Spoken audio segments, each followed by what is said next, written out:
See, your problem in life ain't if you aim too high and you miss it. Your problem in life is if you aim too low and you hit it. That's, you messed up now. So when you aim to the moon and you miss, you still amongst the stars. So it kind of keeps you motivated a lot longer, man, to help you push through. Because everybody's gonna have to have a push through moment, because everybody has a turn back moment. The key to making it is you can never turn back. See, God is always coming.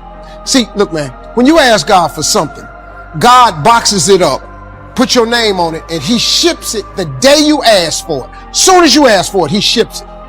The problem with the package is he never tells you the date that it's going to arrive. If he did that, it would destroy the one element that he requires, your faith. So God sends your package, but he only delivers to Faith Street. If you step off of Faith Street and you go over here to I Don't Believe It Boulevard, he don't ship there. If you step over here to I Don't See How Avenue, he don't ship there. If you step over here to Ain't No Way Circle, he don't ship there. The package only goes to Faith Street. What happens to the average person is that when the package arrives and you ain't on Faith Street, it's just like the post office and FedEx, UPS. If you ain't there, the package got to go back. You know how many packages you got in heaven with your name on it that got sent back? This is real talk, man. This is how it works. Being successful, y'all, is not a magic trick. You have to learn the principles of success. You can be successful at anything. You really can, man. I don't have no education. I'm not really like school smart, none of that. And I got a lot of people work for me, got degrees. See, when I don't know something, I pay somebody to know it. Just come stand around here. I come down here and do the gift. I keep telling the jokes. I'm telling you, God has an incredible life for you. All you got to do is ask him for it. Be willing to put in the work. The capacity to strengthen and increase your hunger is the one common denominator amongst the most successful people. Richard Branson's a good friend of mine, and Peter Guber, Steve Lynn, all these guys, they've never lost their hunger. Most people are hungry to achieve a certain amount, make a certain amount of money, and then they get comfortable and relax, or they get a certain level of fitness and then they relax. But, Richard is as driven today as when he was 16 years old starting. I mean, he's like on fire, and he's 65 years old. Warren Buffett is 85 years old. He's as driven today as when, he began the journey, right? And so people that have that hunger, I believe intelligence, I love people that are wickedly smart. And I work to be wickedly smart by educating and training myself and so forth and training my brain. But there's a lot of intelligent people can't fight their way out of a paper bag, right? Hunger is the ultimate driver, because if you're hungry, you can get the strategy, you can get the answer. If you can't model it, you can find it. Another guy I interviewed is a man named Kyle Bass. Kyle Bass took $30 million, gathered money together, a lot of money, but other people's money, turned into $2 billion in the middle of the subprime crisis. That's a very big return. You can say that in 2 years, right? Oh my God. So I'm like, how did you do this? It's historic. There's several books you read and they open up the chapter, and some of the most historic books written recently. The gentleman who wrote Flyboys also wrote one of the books and starts out talking about Kyle Bass doing this incredible piece. It's like being there with him.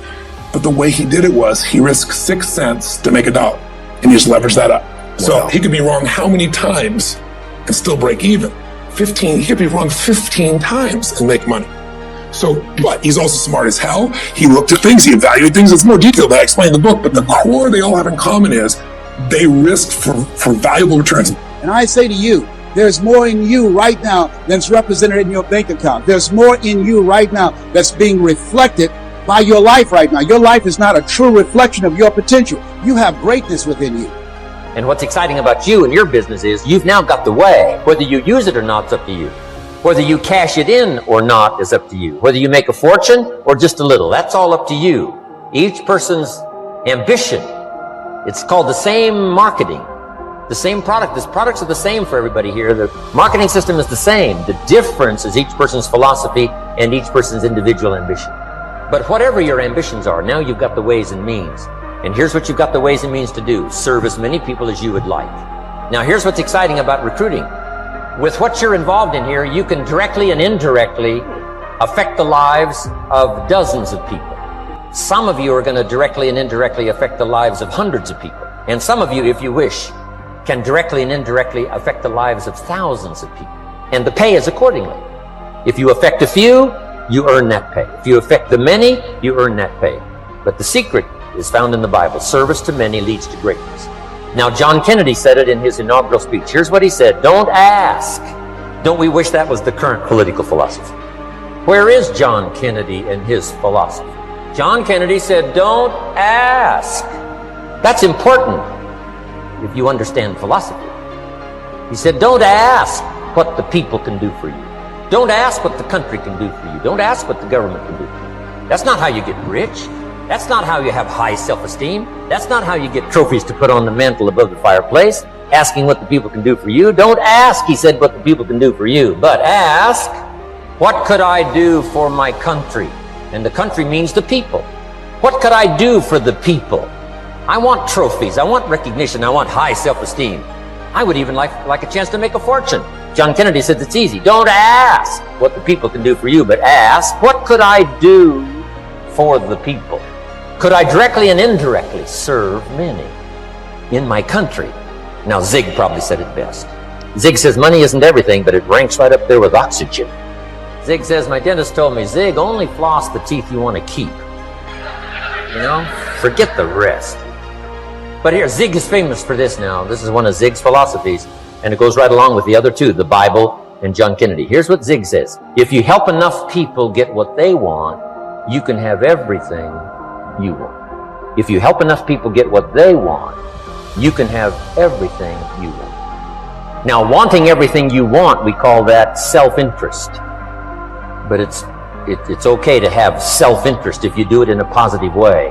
By helping enough people get what they want, you can have everything you want. Now, you can accomplish all that by learning this next skill called recruiting. And I learned it, and it made me fortunes. So now I've got 3 skills: milking cows, making sales, and recruiting. Here's the next skill I learned that paid big money: organizing. Once you got a few, get them to work together, see, and that's magic. Getting people to work together is magic. Now, yes, it's challenging, like having several members of your family, getting them to work together is challenging, but it's magic. Getting husband and wife to work together is challenging, but it's magic when it happens. But everything magic is challenging. You just got to jot that down. Everything magic is challenging. But once you figure out the challenge and go for it, then the magic occurs.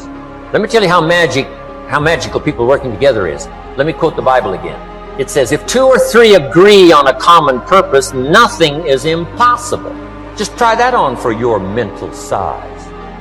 If 2 or 3 agree on a common purpose, nothing's impossible. Everybody's looking for a challenge. Here's what I teach, especially the kids. Here's the best challenge in the world. Let's go do it. Not you go do it. Let's go do it. If 2 or 3 of us decide on a common purpose to do it, nothing's impossible. Incredible. Working together, organizing. Now, when everybody's an independent, now it's a little more challenging. Like having kids, they've each got their own opinions. They've each got their own ambitions and desires. When we're suffering and sacrificing, we wonder whether it's worth it. We wonder whether we're supposed to. We wonder whether sacrifice or setbacks or suffering is a sign it's not our real dream, don't we? See, at the gym, you never think, oh, I'm going through some pain and discomfort. This must be a sign I shouldn't be at the gym. You'd never think that. It goes with the territory. Everyone knows this. Build a bicep or a tricep or a chest or legs.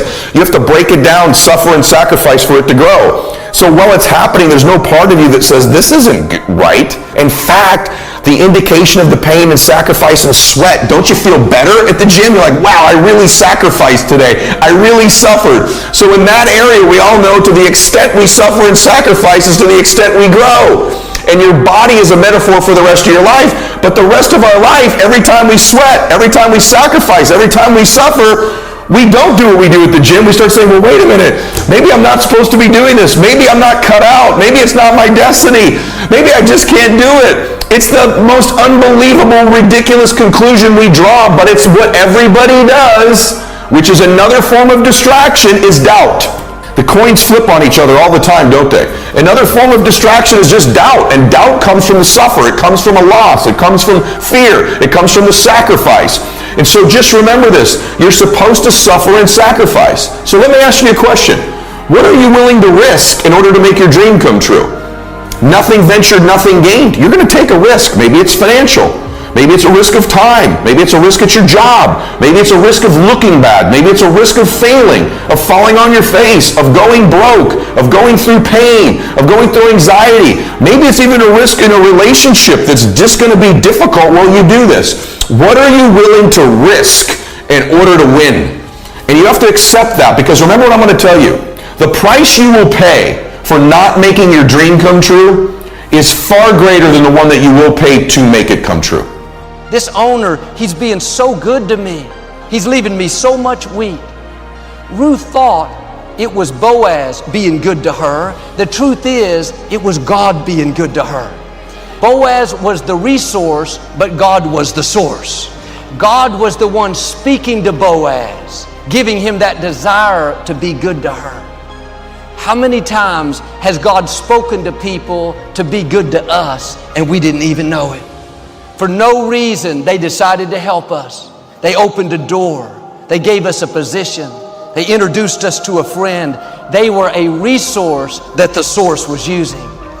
And the longer I live, the more I recognize God's goodness in my life. Things that I thought were a coincidence, I thought were people just wanting to be good to me, I realize now it was the source. Doors that opened that you couldn't open. Somebody decided to give you a good break.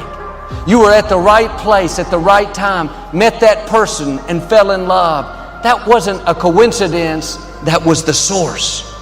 That person that put in a good word for you, you got the promotion.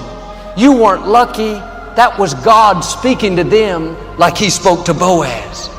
Every good thing comes from our Father above. They may not have even known it was God speaking to them. They just suddenly had a desire to be good to you, to stay late and introduce you to the client, to waive the policy and put the loan through. Are you recognizing the source? Are you thanking God for every good gift? Do you realize you wouldn't have waken up this morning without the source? You wouldn't have air to breathe without the source. Your eyes wouldn't see without the source. You wouldn't have that person to love without the source. Don't get so caught up in the resources that you forget it's the Most High God working in your life. It's God protecting you from that accident. It was God healing you from the cancer. Not just the medicine, it was the source. When you look back over your life, nothing was a coincidence. There were no lucky breaks. What you thought was just Boaz being good to you, leaving you handfuls on purpose, that was the hand of God, the source working behind the scenes, telling them to be good to you. When we were trying to acquire this facility, the former Compact Center, it was owned by the city. So we had to get the city council members to vote to approve it. I had never been involved in any kind of politics and convincing council members. This was way out of my expertise. Someone randomly introduced us to a man that had been in city politics his whole life. He had worked for different mayors for many years. He wasn't the typical white-collar professional that you might envision. He was kind of rough. He liked to party, he liked to drink, didn't always use good language, but for some reason he really liked us. He really wanted us to get the building. He went overboard to make things happen. He used his favor, his influence to sway people. Early on, there was a council member that was against us. He said, "Joel, don't worry, he'll vote for us. He owes me." I didn't ask for any details. I just said, "Thank you, Jesus." Here this man had not been in church his whole life, but he was doing all he could to help Lakewood get the building. I realize now that wasn't just him deciding to help us, him just deciding to do a good deed. He was a resource that the source was using. He may not have even known that was God speaking to him. After we got the building, he came to a service. Years later, he was being interviewed about the process and about why he had helped us. He said, "I don't go to church. I went to Lakewood one time and I don't like the circus." He referred to us as the circus. And yes, our services are fun and exciting. And in a few minutes, the elephants will be coming out. And